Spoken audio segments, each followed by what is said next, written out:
9 things I want to say to Elizabeth Gilbert, white author of the novel Eat, Pray, Love.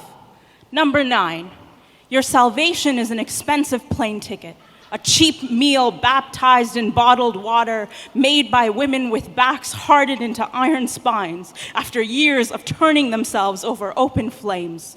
You say that you've never tasted flesh, but I highly doubt it.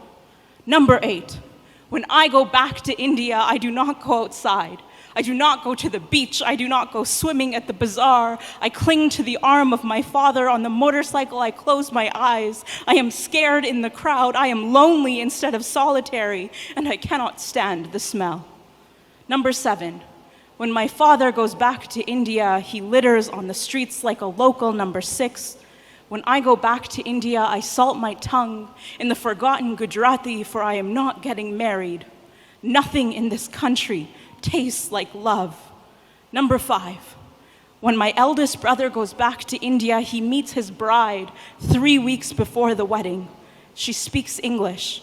Her entire life changes in the span of a month while I lounge on string cots eating mangoes I do not know what leaves a worst aftertaste in my mouth. Number 4, the boy calls me exotic, trails his fingers on flesh like I am a living tiger skin rug, toes sinking into my soft, securing footing. I do not tell him what it feels like to be hunted, to be coveted by someone, to be sometimes beautiful, and other times I know what it's like to feel like you got shot on a middle school playground. To have my hair pulled, it was only an accident. To be dirty even after the coconut oil has settled into freshly washed hair. Number 3, when my mother goes back to India, she points out the dead strays that have laid their last breath onto dirt roads that no government wants to fix. She does not wrinkle her nose. Instead, she tells me to watch my step, lest the blood of an animal whose only mistake was being one too many mouths to feed soak into designer sneakers that have no place finding home in a city like this. Number 2, when I go back to India, I play dress up.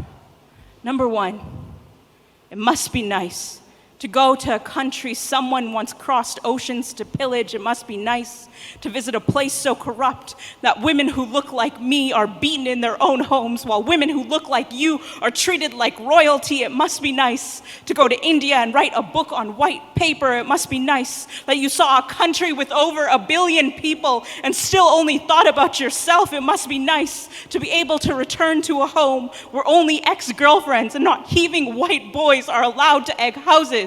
It must be nice to be able to go back to your country.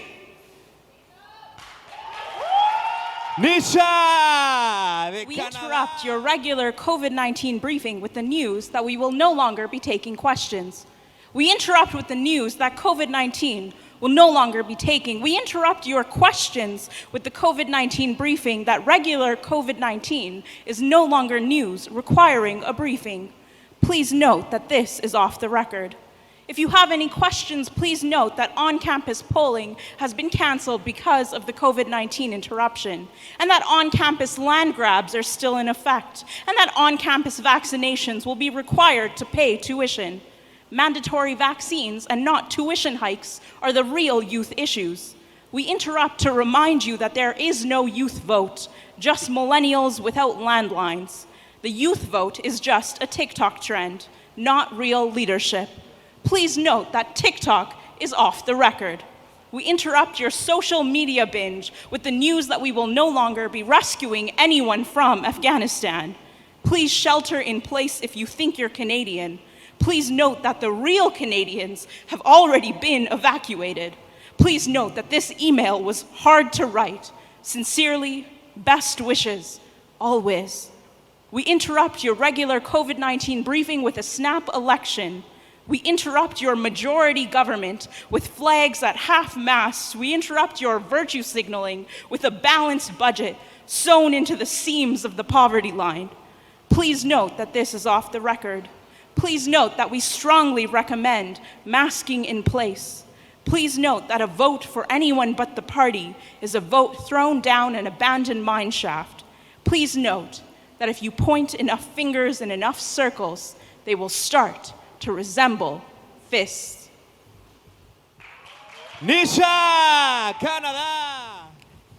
I am so eloquent, which is to say that even when my skin betrays me, I can still fool the hunter into thinking that I am some sort of wildflower, the kind that he will pick for the girl that he will actually marry, and I will stay in my place, grateful that he spared me, that I get to dream a dream bigger than my mother's minimum wage, as if she didn't come here with a university degree stained with my grandfather's blood, but still, my melanin blends so easily into the flora, the background benign so long as I can speak my way out of trouble and into the beds of white men who will turn the lights off.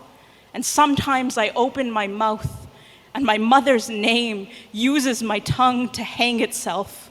So I swallow down the twitch and flinch of her body, the fight that chose to leave homeland and freeze itself in a country that does not recognize the curve of her, the twisted muscle that settles in my stomach near the semen, and the plain chicken breast, all the things that I have been told are good for me, and I have long since accepted a diet that lessens me in the eyes of my mother, the name that I run away from for fear that I won't be considered one of the good brown bodies anymore.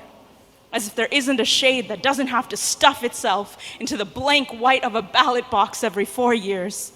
As if there aren't politicians thirsty for my ethnicity but not my capacity for love. As if this tongue that traces blood and salt along the necks of white boys who call me beautiful isn't a double-edged sword. As if I didn't cut out my mother tongue to make room for white cock. As if the light in my father's eyes doesn't go out every time I share a poem he doesn't understand. As if he didn't leave his heart somewhere near the body of his mother that burned across an ocean for him to come home.